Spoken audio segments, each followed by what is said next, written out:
Oui, bonjour. Je m'appelle Jean-Pascal Martin. Je suis un passionné de data art. Donc je réalise des sculptures, des peintures ou des œuvres numériques à partir de données de l'open data par exemple, et des sculptures et des œuvres qui essayent de parler du monde d'aujourd'hui pour en donner un point de vue. Voilà. Le data art peut-il offrir une représentation plus sensible à l'innovation?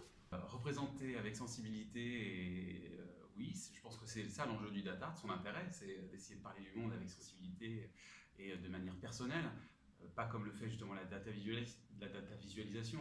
La data art va apporter cette dimension plus subjective. Après, est-ce qu'il faut parler de l'innovation? Je ne suis pas sûr.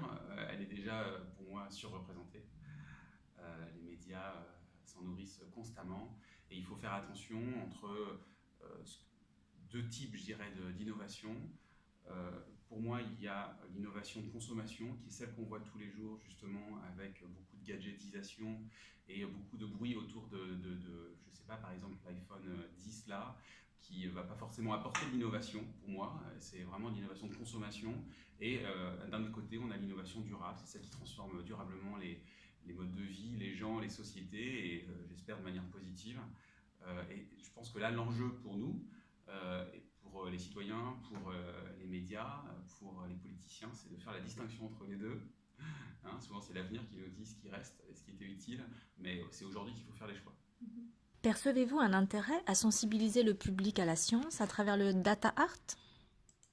La science, oui, il faut évidemment sensibiliser le public à la science. Je trouve qu'il y a beaucoup trop de pensée magique aujourd'hui autour de la technologie, puisqu'elle nous a en général un peu dépassé, elle a dépassé notre entendement. Donc il faut répondre à cette question-là via le data art, ou pourquoi pas. Il y a aussi la question qui se pose pour la donnée, c'est la même question que pour la technologie. Elle nous environne, elle nous dépasse en nombre, et donc il faut aussi trouver le moyen d'en parler. Et je pense que l'alliance entre la technologie et la donnée peut donner des choses intéressantes. Êtes-vous sensible à l'impact écologique lié au big data? Très sensible. Je pense qu'on ne dit pas tout sur ces questions-là, en tout cas on occulte souvent l'essentiel. Le big data, c'est un des aspects. Pour moi, je pense qu'il faut parler peut-être du cloud en général, qui, alors l'IT dans le monde, j'ai regardé aujourd'hui l'énergie qui est nécessaire à faire fonctionner l'IT, c'est plus que ce que la Russie consomme en électricité. C'est énorme. Et même par exemple, si on prend l'énergie qui est nécessaire pour construire un MacBook, c'est largement supérieur à toute l'énergie qu'il va consommer pendant toute sa vie. Et quand on pense à un iPhone et qu'on se dit que ça consomme 0,1 watt, on oublie de dire que derrière le cloud va en consommer plusieurs centaines à chaque instant. Donc c'est énorme. Voilà. Et donc l'énergie, c'est tout un package. Donner une note B comme le fait Greenpeace à Apple, etc. C'est, je pense, ne pas intégrer l'intégralité de la réflexion. Et puis évidemment, il y a tout ce qui se passe avant pour produire ces data centers, pour produire nos équipements. Et après, qu'est-ce qu'on en fait, comment on les recycle, etc.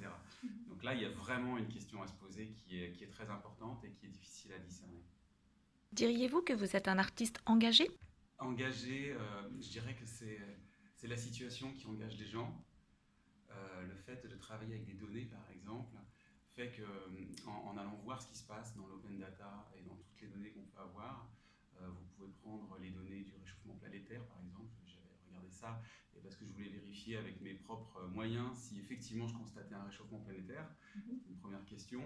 Et aussi en allant voir, par exemple, pour vous donner un exemple, quels étaient les lieux sur la planète qui étaient pollués, en voyant que Tenerife, qui est réputée pour être une île extrêmement pure, préservée justement de toute agression humaine, était particulièrement extrêmement polluée au nord. Et donc, en voyant ces données-là, on se sent engagé en fait. Quels conseils donneriez-vous aux étudiants qui se forment en management de l'innovation? Les conseils que je leur donnerais, c'est quand même de évidemment toujours aller voir dans le détail, mettre les mains dans le cambouis, réapprendre, continuer de développer des savoir-faire, garder un regard, quoi.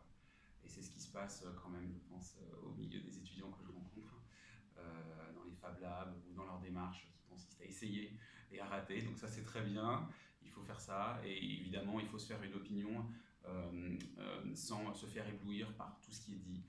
Pas faire de l'intelligence artificielle pour le plaisir, parce qu'il faut faire de l'intelligence artificielle, il peut y avoir d'autres raisons plus sensées. Donc garder un esprit critique par rapport à tout tout ce qui nous arrive. Ça, c'est quand même, je crois, très important.